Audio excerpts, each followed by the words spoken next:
All right, everybody. You see, I got the State Farm Stadium in the background behind me. It is countdown to Super Bowl time. So we get things kicked off with week 2 of the playoffs.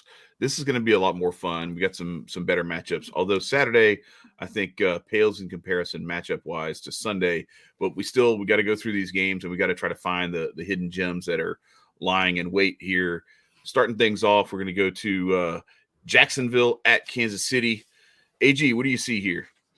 Well, I mean, I see another big spread that the Mm-hmm. Chiefs are laying down here, and Patty Mahomes' entire career that has not been good to him. They play down to their competition a little bit, and they come out and play electrified. Like if we see them against the Bills next week, if that's what happens this weekend, the Chiefs are going to come out firing. But when we see them Mm-hmm. against the Jags with the huge spread, when we see them against other teams with the huge spread, we've just never seen them put their best performance together.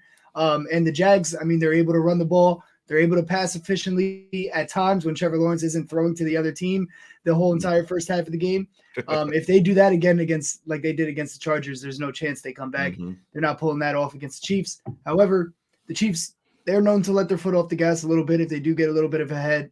So I definitely can't trust them to cover 8.5. The Jaguars plus 8.5 seems kind of favorable here. Mm-hmm.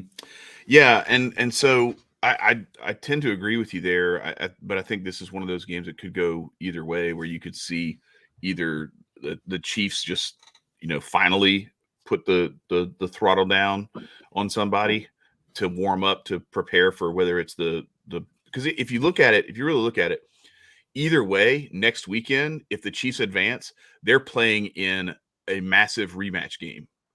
Either it's a Yeah, rematch of that epic Bills Chiefs overtime game from last year that changed the rules for the playoffs in OT, or it's a and from rematch this of year that too.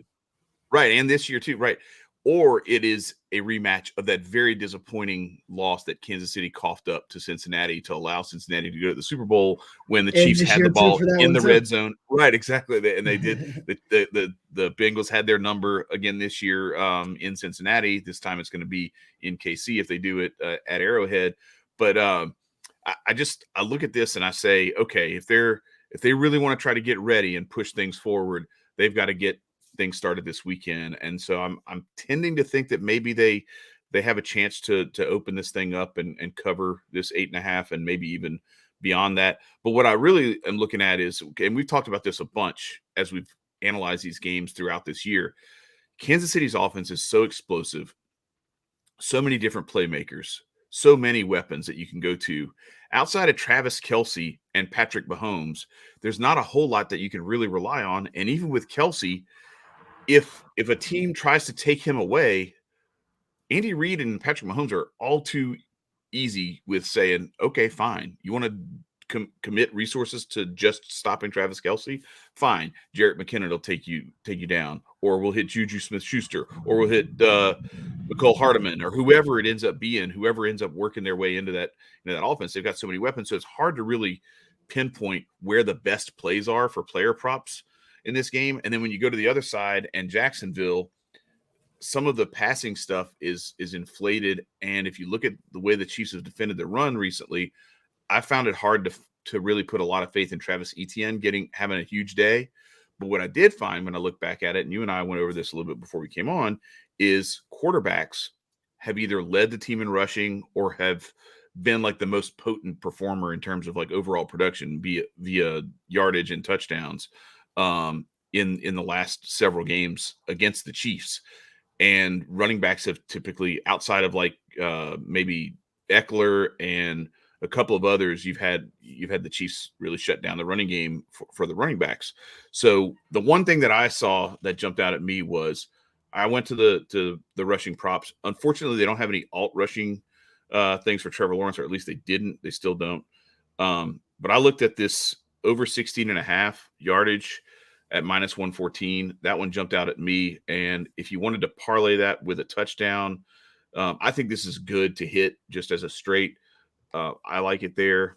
But if you wanted to add him as a touchdown scorer as well to parlay that, where is he? You can get at plus 410 him to score a touchdown. That boosts the odds up to plus 676. So good money there. And I do actually have a little play with these two Saturday games where I like both underdog quarterbacks to actually have a decent day on the ground because of the defenses they're playing against and their ability to run the ball. What do you think? Yeah, no, I definitely like the angle. I like the play. To back up your point, Josh Jacobs is one of the guys you're thinking of where he should have a great game against the Chiefs. He only had 45 yards 2 weeks ago when they played. So yeah, no, there's And definitely Jarrett something to Stidham back that led the up team in there. rushing. Exactly. And Russell Wilson So did yeah. it once in the last couple weeks, and I forget who the other one was. L. Perkins from the Rams. Yeah, I mean, Bryce Perkins. those aren't teams that we expect a big run game out of anyway. And honestly, it's surprising that ETN got his yardage number up there after they were being down 27-0 against the Chargers. It's actually pretty surprising that he even got up to like the 119, 120 range. I don't see that happening again, and I didn't take a look at what his number was set at. But if you want to go over there, like I definitely agree with maybe staying away from the Jags running game here in this from ETN. I don't see him doing 120 again, like something like that. To your point about the Chiefs offense, yeah, it's been that way the whole season. It is every season, right? They're so dynamic and so good and so well-rounded that they can get anybody involved and it can be successful for them. It's hard to pick who to bet on. I will say with McCole Hardman out, it does make it easier because then there's one extra person that's not there. Valdez Scantling would be like the next guy up with Juju then. And then you got Travis Kelce and like you mentioned, Jerick McKinnon, who has very sneakily scored in 6 straight games and has had 2 touchdowns in 3 out of those 6. So he definitely would be something to look at there for touchdown props as well on the Chiefs side of the ball. So yeah, so good that he's down to minus 125. Now, I promise you, when he finally cracked the lineup about 6 weeks ago, I guarantee you, he wasn't anywhere near minus 125 for him to score a touchdown in a game. And he has now entered into Derrick Henry territory with his juice on that one. So and then like for him to score 2+ is probably it's only plus 450. That's not even really that good for a guy to score 2 touchdowns. And this is a guy who, if you look at it, like he's not Derrick Henry, he's not Saquon Barkley, where they're going to give him the ball 3 times inside the 2 and let him just keep pounding it into the middle of the line, hoping to break free and get that goal line touchdown. All of these touchdowns are coming from distance. Like he's breaking long runs. He's catching little dump offs out of the passing game. So yeah, the Jerick McKinnon play, crazy as it may sound, it's actually it's a good thought. The only problem is I think that the books have caught up with it. Yeah, it's a little too juiced up. And to your point about the Jags as well, their passing game, it's very inflated right now too. And they're another offense where it's kind of hard to tell where they're going to go every day. There will be a game where Evan Ingram is their number 1 guy and he has 70 yards receiving, and then there's another day where he has 25 yards receiving, and Christian Kirk and Marvin Jones take over, and then there's another day Zay Jones is the one taking over. It's very hard to call in that case too. I will have official plays on this game. I'll dive into some player props. We'll put out a parlay and everything like that. So I will have some official plays on Twitter tomorrow morning. Make sure you're following us. The link is right there in the description box at moo_sports on Twitter. But yeah, I think the only thing I would back here is I'm taking Jags plus 8.5, and I definitely have the Chiefs to win. Bet. Yes. All right. So moving on to this next game, another big spread. We got the Eagles against the Giants. I think this spread would have been a lot bigger, but the Giants have been playing really well lately, and they surprised a lot of people last week beating the Vikings. I wasn't all that surprised. I got to be honest. Like I thought that maybe the Vikings would last around and then get exposed by somebody like the Eagles or the Cowboys or somebody else like that who can get after Kirk Cousins. But the Giants got it done. So here we are, and the Giants playing at the link, and it's going to be an interesting setup where Jalen Hurts has really kind of been in bubble wrap for the last few weeks. Is the rust off? Is he going to be ready? And does Brian Daboll have a trick up his sleeve? Can he cover this 7.5-point spread? I don't think so. I think the Eagles come out and beat the brakes off of them. But we've seen crazier things happen. What do you think? I'm with you on that, actually. I think there's a lot of love going the Giants' way. And really all they did was beat the team that we all were calling fraudulent the whole season. Everybody. Now, this is a team where the Giants, all season long, they've had one of the easiest schedules in the NFL. And yes, they've capitalized on it. We got to give Daboll the credit. I think Daboll deserves Coach of the Year. I'm not taking anything away from the team's performance this season when I say it, but they're not that good of a team. No. And yeah, all right. Well, you said that. I didn't say that last week, but a lot of people said that last week. Oh, Vikings can take care of them. I know it was close the first time, but this is playoffs now. It means more. Blah blah blah. I heard a lot of that all season long. I saw a lot of it on Twitter, or not all season, all week long last week. Saw a lot of it on Twitter. But like the Vikings weren't a great team either. That defense is terrible. Yeah. And I think there's a lot of recency bias going on in this spread, and the fact that people still like the Giants here. And this isn't the shit on the Giants. I think there is a lane and an avenue that they can take. And now, if they execute it perfectly, they can beat this Eagles team. They were really close, resting their starters last week, with the Eagles starters playing, majority of their starters playing in that last week of the regular season. So it is interesting, but I think that this is a situation where a lot of people are thinking about how the Eagles kind of had a rough end to the season. Right. Everybody's a little banged up, but everybody's going to play. You know what I mean? So at the end of the day, it comes down to Jalen Hurts performing like he did all season long. If he's able to do that, they can win this game by 14 points easily. What did they win that first matchup by? 26, I think. Yeah. I mean, I kind of see it. It could go that way for this Giants team. Yeah, the Giants kept it close, I think, for a minute in that game, like maybe the first quarter and a half or so, and then the Eagles just pulled away and never looked back, and it kept getting uglier because I think the Giants kept turning the ball over, but yeah, so yeah, it's the combo. It's the combo of how good the Giants have been playing to make it to this point. The fact that they keep overseeding their expectations, and then the Eagles, they kind of just fell off a little bit. Jalen Hurts banged up, like you said, been in plastic wrap past couple weeks. I feel like everybody's playing into all of that, and it's just gonna go the Eagles' way, because I think the Eagles, they're just a way more talented team. They have way more. There's way more avenues to the Eagles winning by 8 than there is to the Giants losing by less than 7. You know what I mean? Right. So yeah. No, I feel you. And I, so similar to that Chiefs Jaguars game, as you know, like I told you before the show, like one of the things that's kind of stood out to me, I just went back and looked because I immediately went to, okay, thinking this through, if I'm looking at these games and how I expect the game script to play out, I think that it's going to be tough for the Jaguars and the Giants to run the ball effectively, throughout the game. And what do they have? They both have physical, talented, big quarterbacks who can run the ball when they get into space and who can take advantage when the play breaks down or when they can break contain. And, pass rusher gets a little bit too far upfield, they can dip in under the rush and break outside. So I immediately went to rushing props, but I wanted to do a little research before that. And that's where I went back and looked at, like, how has Philadelphia performed with quarterbacks rushing the ball? How has Kansas City performed in that same statistic? And in both cases, those two defenses have given up some solid games to quarterbacks running the ball recently. Over the last 10 weeks, both of them have given up, 5 or 6 decent rushing games, maybe even with a touchdown or two sprinkled in for the opposing quarterback. So I went immediately to, okay, well, let's see what Daniel Jones looks like. Let's look at his rushing prop. Let's get to that, because I put together a parlay, and I think you could do this either way. So you can either take his straight up rushing total, and that'll kind of tease this thing down a little bit to where it won't be as as difficult to achieve. You're not going to get the same boost that you will if you go another route. Unfortunately, there's no alt rushing for Trevor Lawrence, but I looked at this. Daniel Jones to cover his rushing total of 44.5 and score a touchdown, and then Trevor Lawrence to do the same, cover his 16.5 yard rushing total over and score a touchdown. That is plus 4062. So you're getting 40-1 odds on this. So you drop a quarter unit on that, you're getting 10 units in return.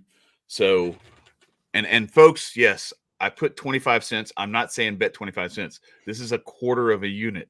Okay. So if you're betting, if your normal bet is $20, what I'm saying is then you would bet $5 to win $200. Okay. This is what we're talking about here. I'm not betting a quarter. We did have one of our viewers bring that to our attention earlier. So But anyway, that's one of the things I was thinking of. And so then if you want to go the other route and take the touchdowns out because you're not feeling that confident that they'll both score a touchdown, I get it. I think this is a very solid play here. Basically, you could probably go a half unit or maybe even a full unit on this one, and I think you're pretty set at plus 241. So I don't know, AG. What do you think? You think we make this an official play, or do you think we tone it down to maybe a half unit and make it an official half unit play? I'll tell you, man. I like the You're not play. feeling. No, I like the play. I'm much more confident in Daniel Jones's side of it though Mm-hmm. than Trevor Lawrence, only because they've just been running Trevor Lawrence a lot less. If they don't need to in this game, they're probably not gonna. The thing with the Giants is it's a much safer play, as safe as it can get. Yeah. We all throw that word around, but nothing's really safe at the end of the day, Mm-hmm. unless you're taking like Stephon Diggs for 20 yards or something like that. Yeah. But yeah, I just I like Daniel Jones better because they're gonna go to him. We saw him take 17 carries as opposed to Saquon with 9. Led the team in rushing last week. You're not gonna see that from the Trevor Lawrence side of things. You're gonna see 3 scrambles, maybe 1 or 2 power plays where they really just run him off tackle because they do that. You're not wrong about that. But they've just been doing it a little less the past couple of weeks, so that part worries me just a little. But I love the value of it. And if that if they get down fourth and goal at the 1, 4th and goal at the 2, that they trust Trevor Lawrence to reach that ball over with his his length paws, and he's very tall, so he could get it in there. And Daniel Jones, you see them when they're in the red zone, they run that little play action boot, but that play action boot is sometimes, or a lot of the times with the Giants, a designed run. Right. So yeah, no, I definitely I just feel better about the Daniel Jones play. So a way that you might want to do this maybe is you take the whole, the big parlay together right there. You put maybe a quarter or maybe a half unit on that to win. What would it be? What would be a half unit on that? Talking about on this small or with the one with the touchdowns. The one with the touchdowns. If you put okay. with a half unit, the one with the touchdowns, and then also maybe another half unit on just the Daniel Jones play. Maybe I'm just a little more confident in the Daniel Jones one than I am with the Trevor Lawrence. Is all I'm thinking. But the beauty of it is, if the Trevor Lawrence doesn't hit, then we do have time before the next game starts to reload and get that one in as a straight anyway. So you don't even have to put that extra half unit on it ahead of time. You can wait and see if Trevor Lawrence hits. And if Trevor Lawrence hits, you can just ride out Daniel Jones and hope for the cash. You know what I mean? So that way you don't even have to waste that extra half unit if Daniel Jones doesn't hit. All right. So I think that's the play I would play. I would definitely lock this parlay in personally. Yeah. So I like it. Here's my recommendation. This will be the official recommendation. So I'm going to take your advice on the half unit for the Daniel Jones by himself part of this play, right? So I'm going to say we do a half unit on the Daniel Jones part, and then we do a quarter unit split between the yardage only and the yardage and a touchdown. Okay. That way you've kind of got your risk spread out over a few different things. So we'll go a quarter unit here. That's $10 or 10.16 units in return if you hit. All right. Then if we pull Trevor Lawrence out of it completely, or I'm sorry, we'll take the touchdowns out of it completely. All right. Then we'll put a quarter unit on this. This is yardage only. That's to win you 0.6 of a unit. So you could cover that whole, cover one part of this or the other if this yardage play hits. Cover a couple of these bets. And then if you remove Trevor Lawrence completely from it and then drop Daniel Jones's touchdown back into it and just leave it. But don't take this unless Trevor Lawrence doesn't hit. Right. Yeah. So if Trevor Lawrence doesn't hit, then you go to the well with this one. If Trevor Lawrence hits, just let it ride, because now you're cashing in either way, right? Because Daniel Jones is already in with these numbers for the big parlay. So this one is plus 435. So if the Lawrence piece doesn't hit and it kills either of those first two bets or both of them, then you can go with that final half unit and drop it here to win 2 units or 2.2 units.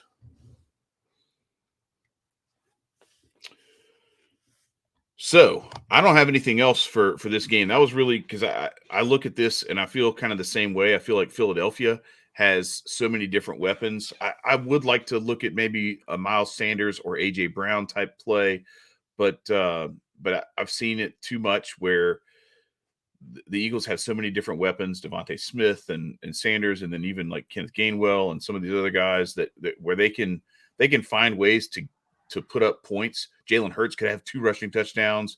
You never know what's going to happen with that offense. Very similar to Kansas City. Well, real quick, Like, speaking of that, we have not mentioned Boston Scott's name yet. Oh yeah, and yeah. He is worth a mention here. We got Eagles versus Giants. He scores every single time he plays the Giants, and I think he's at plus 320. There you go. Lock That's not a bad. in. That's not a bad play. If you've made some money with us this year, or with anybody, or by yourself this year, that's something that if you're not hurting for like the $10, throw a quick $10 on it to have fun, because at the end of the day, it'll be fun sweating it out. Mm-hmm. And just I don't have the exact numbers, but if I'm sure you could like Twitter search Boston Scott versus Giants, and like all the numbers will come up to you. He scored like 15 touchdowns versus the Giants in the last 7 times they played or something. It's something ridiculous like that. So I think I exaggerated a little bit, but Boston Scott. And then the other thing I was going to mention, I have vowed to not take any more receptions props this season officially, so I'm not gonna, but I did want to throw a little nugget out there. Devontae Smith over 5.5 catches. You can get it at plus 106 on FanDuel, plus 105 on DraftKings, plus 105 on BetMGM, plus 110 on PointsBet if you have PointsBet. He's averaging 8 over the last 3 games, and he's hit 6 in all 3 of those. This is playoff football now. We got the Giants secondary. Not fantastic. They were able to You're saying receptions for Devontae Smith? Yeah, well, I'm not backing it personally, but I'm just letting everybody know he has hit that in 3 straight games, and it's plus money. He's averaging 2 over that. So it's some good value there if you do want to take it. I might put it in my account. I'm just saying I'm not backing it anymore. I vowed to not do that anymore this season because they have been backfiring on me. It's always like one. It's always one reception. Yeah, it's always one reception. I'm telling you, last year this is my favorite thing. I was hitting all of them. I was parlaying. I was doing NFL Sunday receptions parlays and cashing out on like every other week. And this year they've just been kicking my ass on them. So I just decided to stay away. But I think that could be a good play as well. Yeah. We saw the Giants kind of shut down Justin Jefferson a little bit in that second half there, but everybody else was getting open. It was KJ Osborne with a touchdown, Irv Smith with the touchdown. I picked Adam Thielen because I kind of had a feeling that was going to happen with Justin Jefferson. So we had Adam Thielen in our touchdown prop, and he was the one that didn't get the touchdown out of the rest of the receivers. So maybe even Devontae Smith for a touchdown might be a good call, or Quez Watkins, the third guy up. There's Dallas Goedert involved. You're right, man. These offenses that are left besides the Giants that are left for this Saturday matchups, at least besides the Giants, are like unpredictable. You know what I mean? The Giants, we know it's going to be Daniel Jones running one in, Isaiah Hodgins catching one, or Saquon Barkley running or catching one. You know what I mean? Yep. We can say that for the Giants. The rest of these teams is kind of a toss up, but I will do more digging and have some official plays up on the Twitter tomorrow morning. So listen, I got one more thing to throw out there. I don't know if you saw me pull this up, but all right. So Boston's got it plus 320 for an anytime touchdown. That's decent money, but that is nothing compared to Boston Scott to score 2 touchdowns. True. Plus 2,300. Like that's like, man, listen, that's to me, that's like really solid. I don't know. I'm willing to possibly throw a little $5 at that. I put $10 just to show what it was. But anyway, $5 to win 115. All right. I got the stat news loading. Hold on. I'm gonna give you guys the numbers. All right. So, all right. He's had since 2019, since December 9th, 2019. I'm just gonna go through game, right? His first game versus the Giants. Since then, 1 rushing touchdown. The next game, 3 rushing touchdowns. The game after that, no rushing touchdown, but he caught a receiving touchdown. The game after that, a rushing touchdown. Game after that, a rushing touchdown. Game after that, a rushing touchdown. Game after that, a rushing touchdown. On the 8th, 2 weeks ago, rushing touchdown. There you go. So 1, 2, 3, 4, 5, 6, 7, 8 straight games, and he's had 10 touchdowns in those 8 games against the Giants. So maybe 2 touchdowns isn't worth a whole lot because he's only done it once. I thought it was more than that. Yeah, I thought so too. Yeah, but he scores, So Yep. even if you want to just add him into your parlay, I mean, it's like a thing now where the coaching staff is going to try to put him in the game. And one Right. thing you might want to stay away from based on that information, even if you don't want to take Boston Scott because you're Is like, oh, Miles that's Sanders. a flyer. Maybe stay away from Miles Sanders 2 Yeah. touchdowns or even one because they might be trying to force Boston Scott one to keep that streak going. Yeah. Well, But yeah, I don't know. It's just a thing against the Giants. I don't know what it is.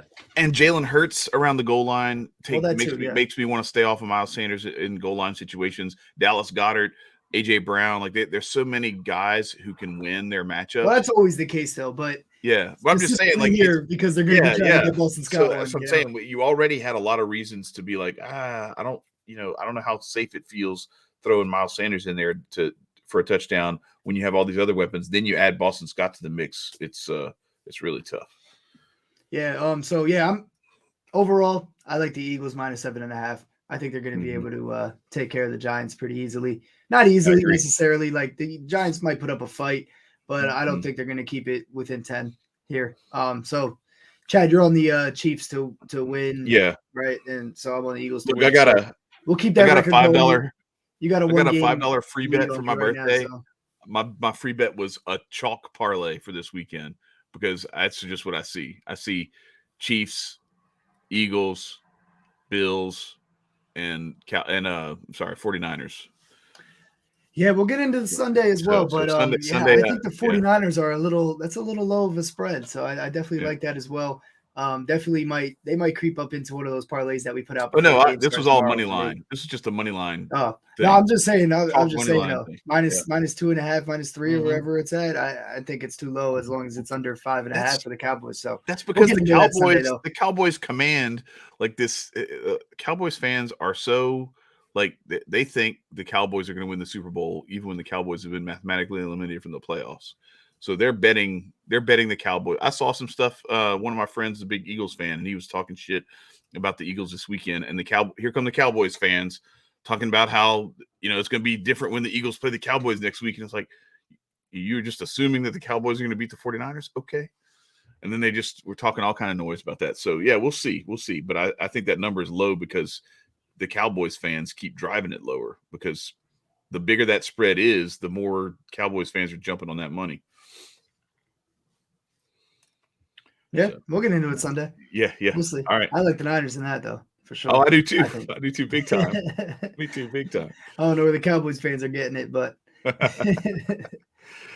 telling you, they think they can't lose. That's why. My boss is on vacation. He's lucky he's gonna miss this. So I was gonna say I don't want to bother him while he's on vacation. I was wondering if you had bet him yet, but yeah. No, I don't think he would have took the money against Brady though. To be honest, I think he was sitting nervous about that one. But yeah, we'll see. I'll shoot him a text tomorrow. See if he's likes his boys against the Niners, because that's when they went out last year with the infamous Dak play where he didn't hand the ball to the ref and everybody was not blaming him as if it wasn't his fault somehow. Oh yeah, I remember that now. Oh, you're right. It's the rematch of that game too, and I definitely was talking a lot of shit to him. So I hope they don't win this time because he'll definitely get me back.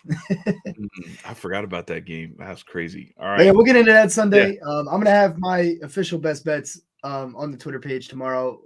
If I have time, I'll post them up here too. But definitely go follow that Twitter or tune in before game time, and you'll see those official plays too. Word. Happy betting, y'all. Check it out. Let's go. Good luck, everybody. Peace. Peace.